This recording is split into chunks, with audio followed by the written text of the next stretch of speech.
Good morning student. आज हम आपको व्याकरण पुस्तक के अंतर्गत काल पाठ पढ़ाना चाहेंगे। आपने छोटी क्लास में भी पढ़ा होगा। काल का अर्थ होता है समय। जिन शब्दों के द्वारा हमें समय का ज्ञान हो वो काल कहा जाता है। क्रिया के समय का ज्ञान किससे होगा? क्रिया के जिस रूप से उसके होने के समय का बोध हो, क्रिया के द्वारा होगा। काल का ज्ञान हमें किसके द्वारा होगा? क्रिया के द्वारा होगा। तो जिससे उसके क्रिया के द्वारा जिस समय का बोध हो वो वही काल कहलाता है। इसके मुख्य 3 भेद हैं: भूतकाल, वर्तमान काल और भविष्यत काल। भूतकाल का अर्थ होता है कि जो समय बीत चुका है, जो समय बीत चुका है उसे भूतकाल कहा जाएगा। जो समय अभी चल रहा है उसे वर्तमान काल कहा जाएगा और आगे आने वाले समय को भविष्य काल कहेंगे। तो जो आगे आएगा समय उसे भविष्य काल कहा जाएगा। अब हम देखते हैं कि भूतकाल के कितने भेद होते हैं। भूतकाल का एक भेद दिया गया है, सामान्य भूतकाल। अर्थात जो कार्य, भूतकाल का मतलब हो तो चुका है कार्य, बीते समय में हुआ है, लेकिन जो कार्य सामान्य तरीके से पूर्ण हो चुका है उसे कहेंगे सामान्य भूतकाल। जैसे बच्चों ने खेल खेला, नेताजी ने भाषण दिया। यदि इस तरह के वाक्य होंगे कि नेताजी ने भाषण दिया अर्थात दे चुके हैं वो भाषण, तो जो बात हमें सामान्य रूप से कहनी है उसे कहती है सामान्य भूतकाल। अपूर्ण भूतकाल, अपूर्ण भूतकाल वाले वाक्य कौन से होते हैं? अपूर्ण भूतकाल वाले वाक्य वो होते हैं अर्थात जिनका क्रिया में हो तो चुके हैं क्योंकि भूतकाल है, लेकिन वह क्रिया भूतकाल में हो रही थी। जैसे वह पढ़ रहा था, वह लिख रहा था, वह सो रहा था, अर्थात अपूर्ण था उस समय का। अपूर्ण क्रिया, अपूर्ण भूतकाल का मतलब है कि जो कार्य हो तो चुका है लेकिन जिस समय देखा गया उस समय वो ऐसा कर रहा था। तो जिसमें कार्य अपूर्ण था उस समय वो अपूर्ण क्रिया वाले वाक्य कहलाती हैं। डियर स्टूडेंट, हम आपको एक साथ ही समझा देते हैं कि सामान्य भूतकाल भी है, सामान्य वर्तमान काल भी है और सामान्य भविष्य काल भी है। अर्थात सामान्य तरीके से जो कार्य हुआ है, जैसे वह गया, नेताजी ने भाषण दिए, यदि होता नेताजी ने भाषण दिए अर्थात दे चुकी है।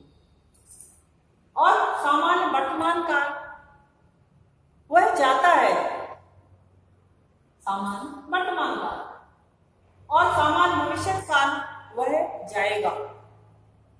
यदि वाक्य आता है वह गया, राम गया, राम जाता है और राम जाएगा। यदि इस तरह के बात होंगे तो वो सामान्य, वर्तमान, भूत और भविष्य काल में समझेंगे। इसलिए हम तीनों में अंतर आपको बताई दे रहे हैं। दूसरा दिया गया अपूर्ण भूतकाल, अपूर्ण वर्तमान काल भी दिया गया है लेकिन अपूर्ण भविष्य काल नहीं दिया गया। क्यों नहीं दिया गया? कार्य जो पहले हो चुका है या तो वो अपूर्ण होगा या फिर जो कार्य चल रहा है वो अपूर्ण होगा, लेकिन जो कार्य अभी शुरू ही नहीं हुआ है वो अपूर्ण कैसे हो सकता है? इसलिए अपूर्ण भविष्य काल नहीं होता है।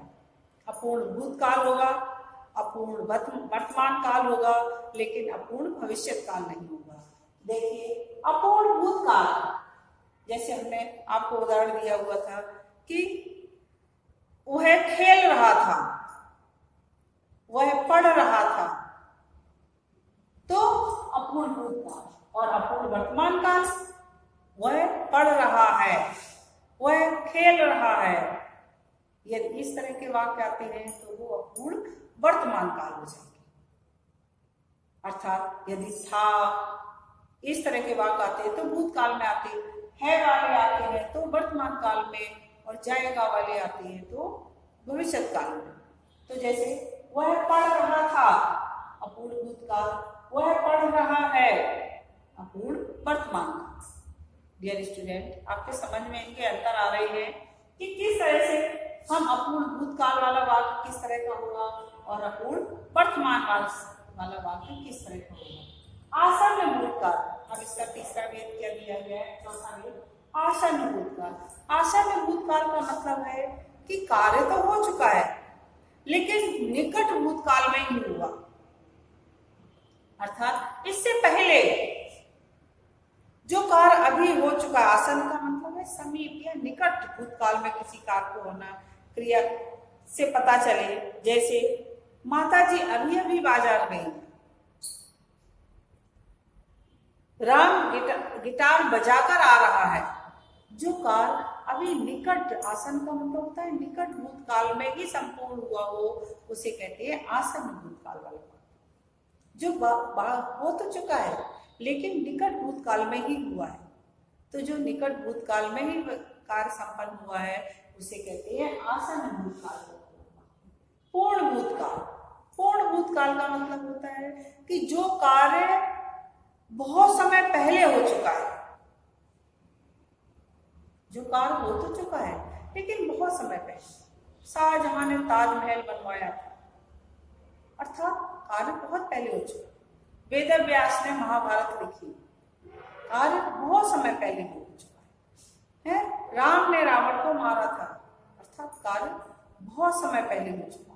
तो जो कार्य बहुत समय पहले हो चुका होता है उसे पूर्ण भूतकाल कहा जाता है, अर्थात वो पूर्णतया कार्य संपन्न हो चुका था। जैसे 26 जनवरी 1950 को भारत का संविधान लागू हुआ था। हमारा देश 1947 में स्वतंत्र हुआ था, अर्थात कार्य बहुत पहले हो चुका है। संदिग्ध भूतकाल, अब हम आपको दिखाएंगे संदिग्ध भूतकाल, संदिग्ध वर्तमान काल और संभाव भविष्य। संदिग्ध का मतलब होता है किसी भी तरह का भ्रम होना। जो कार्य हो गया है उसमें किसी भी तरह के भ्रम की स्थिति है, कार्य हुआ या नहीं हुआ, तो संदेह की स्थिति है। तो संदेह की स्थिति या तो भूतकाल की हो सकती है या वर्तमान काल की हो सकती है, लेकिन भविष्य काल में संदेह नहीं हो सकता है। क्या होगा, संभावना, क्योंकि जो कार्य हुआ ही नहीं है उसमें हम संदेह कैसे कर सकते हैं। अर्थात उसका अर्थ हुआ कि संभावना है इस तरह की। यदि इस तरह के वाक्य होते हैं जैसे अभिषेक स्कूल पहुंच गया होगा, भूतकाल,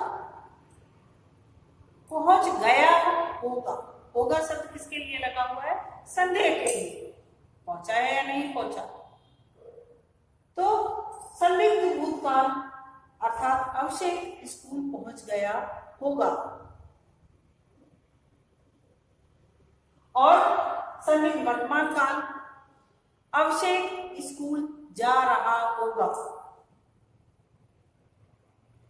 अभिषेक स्कूल जा रहा होगा, तो संदिग्ध वर्तमान काल।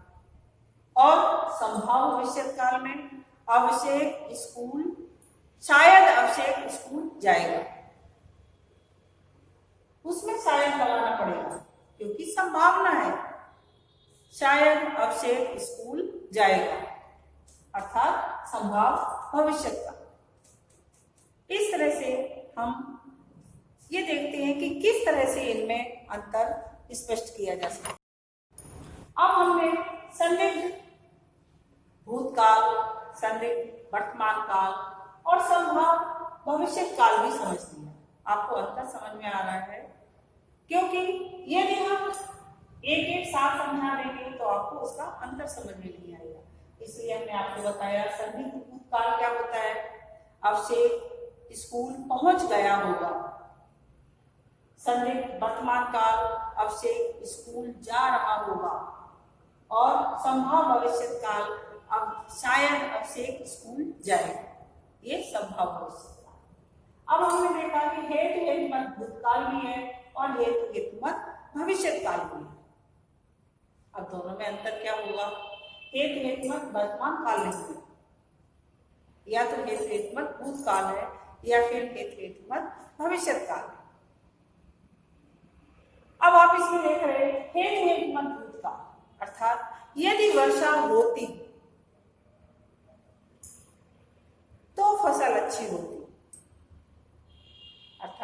वर्षा नहीं हुई इसीलिए फसल अच्छी नहीं हुई। अर्थात एक हेतु का मतलब होता है कारण। एक कारण के कारण दूसरे कार्य का ना होना उसे कहते हैं हेतु। हेतु का मतलब कारण। एक कारण के कारण दूसरे कार्य का ना होना। दूसरी क्रिया पर जो चीजें आश्रित हों, यदि हम पेड़ पौधे अधिक लगाते तो प्रदूषण नहीं होता, और यदि हम पेड़ पौधे अधिक लगाएंगे तो प्रदूषण नहीं होगा। ये हेतुनिर्मत भविष्यवाणी।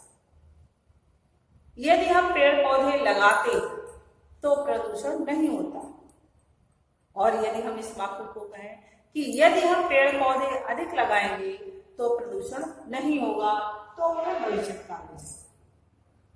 यदि वर्षा होती तो फसल अच्छी होती, अर्थात हेतुनिर्मत भूतकाल, और यदि वर्षा होगी तो फसल अच्छी होगी, अर्थात एक हेतुनिर्मत भविष्यकाल।